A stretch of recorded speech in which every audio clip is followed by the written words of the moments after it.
ഉള്ളിയും പച്ചമുളകും മല്ലിയിലയും ബാക്കി കുറച്ച് സാധനങ്ങളും കൂടി ചേർത്ത് നല്ല പച്ച കളറിലെ ഒരു ചിക്കനാണ് ഇന്ന് തയ്യാറാക്കുന്നത്. അതെങ്ങനെയാണ് തയ്യാറാക്കുന്നത് നമുക്ക് നോക്കാം. ആദ്യം നമുക്ക് കുറച്ച് എണ്ണ ഒഴിച്ചു കൊടുക്കാം. ഉള്ളി ഇട്ട് കൊടുക്കാം.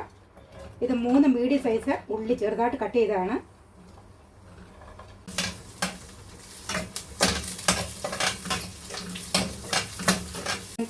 ഉള്ളി വഴന്ന് വരുന്നതിൻ്റെ കൂടെ ഈ പച്ചമുളക് കൂടി ഇട്ട് കൊടുക്കാം.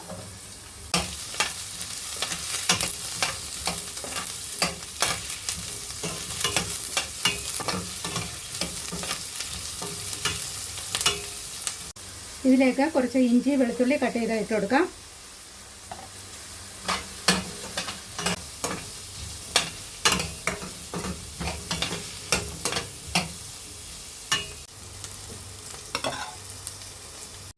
ഇതിലേക്ക് 1/2 ടീസ്പൂൺ മഞ്ഞൾ പൊടി ഇട്ട് കൊടുക്കാം.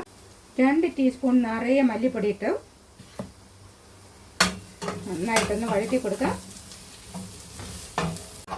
ഇപ്പോൾ ഇത് മൂത്ത് വന്നിട്ടുണ്ട്. ഇതിലേക്ക് നമ്മൾ സ്പെഷ്യലായിട്ട് ഇന്ന് ചേർക്കുന്നത് മല്ലിയുടെ തണ്ടാണ് കൂടുതലും. അതായത് മല്ലി ഇല മാറ്റിയിട്ട് അതിൻ്റെ ചുവട് ഭാഗം നന്നായിട്ട് കഴുകിയെടുത്തിട്ട് അതിൻ്റെ തണ്ട് കൂടി ഇതിലേക്ക് ചേർക്കാം.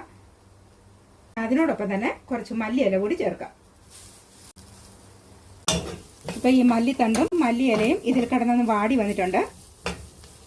ഇനി നമുക്കിത് ഫ്ലെയിം ഒന്ന് ഓഫ് ചെയ്തിട്ട് ഇത് കുറച്ച് സമയം ഇവിടെ തണുക്കട്ടെ. ഇതെല്ലാം നന്നായിട്ട് തണുത്ത് കിട്ടിയിട്ടുണ്ട്. ഇതിനെ നമുക്ക് നല്ല പേസ്റ്റ് പോലെ ഒന്ന് അരച്ചെടുക്കണം. നന്നായിട്ട് അരിഞ്ഞ് കിട്ടിയിട്ടുണ്ട്. 1 കിലോ ചിക്കൻ നന്നായിട്ട് കഴുകി വൃത്തിയാക്കി എടുത്തിട്ടുണ്ട്. നമ്മൾ അരച്ചെടുത്ത അരപ്പ് 2 സ്പൂൺ ഇതിലേക്കിട്ട് ഒന്ന് മാരിനേറ്റ് ചെയ്ത് വെക്കാം.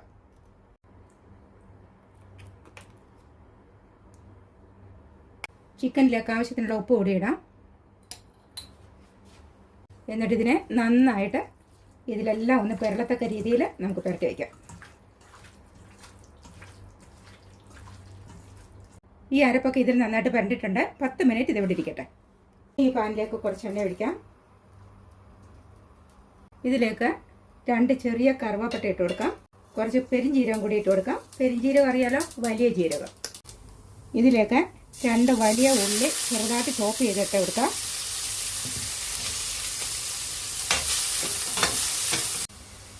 അതിലേക്ക് കുറച്ച് കറിവേപ്പില ഇട്ട് കൊടുക്കാം.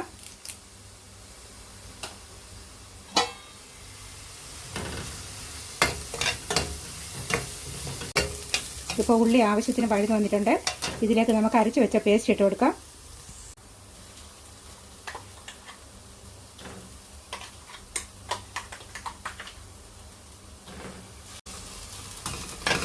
ഈ പേസ്റ്റും കൂടെ ഇതിൻ്റെ കൂടെ ചേർത്തിട്ട് നന്നായിട്ടൊന്ന് വഴറ്റി കൊടുക്കാം.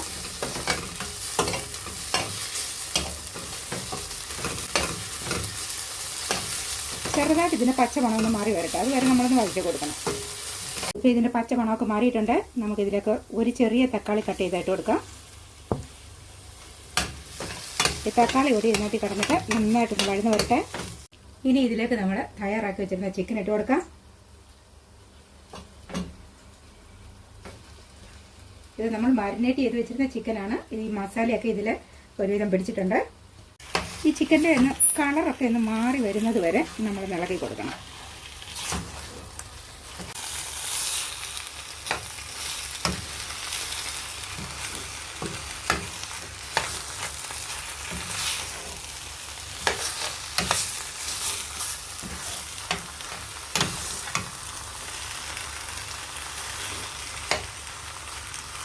ഇപ്പോൾ ഈ ചിക്കൻ്റെ പച്ചമണമൊക്കെ നന്നായിട്ട് മാറിയിട്ടുണ്ട്.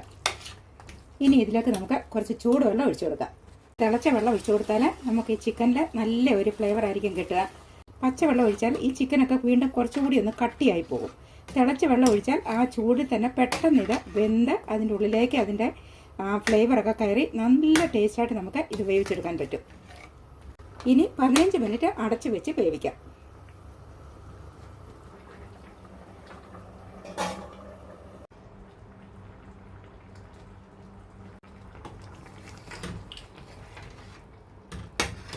ചിക്കൻ നന്നായിട്ട് തിളച്ച് കുറച്ച് വെന്തിട്ടുണ്ട്. ഇനി ഇതിൻ്റെ ഉപ്പൊക്കെ നോക്കാം.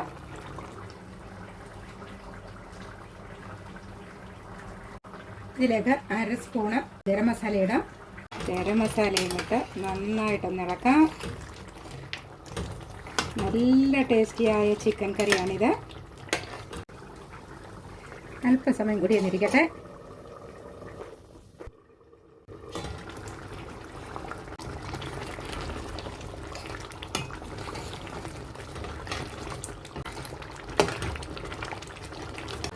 പച്ചമുളകിലും മല്ലിയിലയിലും വേവിച്ച ചിക്കൻ കറി ഇവിടെ റെഡി ആയിട്ടുണ്ട്. ഇത് നല്ല കുറുകിയ ചാറോട് കൂടിയാണ് നമ്മൾ റെഡിയാക്കി എടുത്തിട്ടുള്ളത്. നല്ല ഫ്ലേവറാണ് ഇതിൻ്റെ.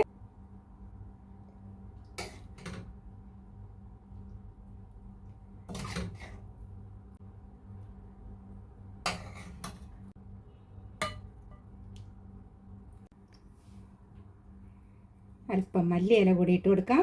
നല്ല ടേസ്റ്റാണ് ഈ ചിക്കൻ കറിക്ക്. നിങ്ങൾ ഇതുപോലെ തയ്യാറാക്കിയിട്ടില്ലെങ്കിൽ നിങ്ങൾ ഇങ്ങനെയും തയ്യാറാക്കി നോക്കൂ. നമ്മുടെ നാട്ടിൻപുറങ്ങളിലൊക്കെ നല്ല കാന്താരി മുളക് കിട്ടില്ലേ? ഒരുപാട് എരിവില്ലാത്ത കാന്താരി മുളക് നോക്കി ഇതേപോലെ കുറച്ച് മല്ലിയിലയൊക്കെ ചേർത്ത് അരച്ചിട്ട് ഇങ്ങനെ കറി വെച്ചാൽ വീട്ടിലുള്ള എല്ലാവരും ഒരു സ്പെഷ്യൽ ചിക്കൻ കറിയായിട്ട് തന്നെ ഇത് കഴിക്കും. വീട്ടിലുള്ള എല്ലാവർക്കും ഇഷ്ടപ്പെടുന്ന ഇത്രയും നല്ലൊരു ചിക്കൻ കറി നിങ്ങളും ഒന്ന് തയ്യാറാക്കി നോക്കിയിട്ട് നിങ്ങളുടെ അഭിപ്രായം പറയാൻ മറക്കണ്ട. നിങ്ങൾക്ക് ഈ വീഡിയോ ഇഷ്ടപ്പെട്ടുവെങ്കിൽ നിങ്ങൾ ലൈക്ക് ചെയ്യാനും സബ്സ്ക്രൈബ് ചെയ്യാനും മറക്കല്ലേ.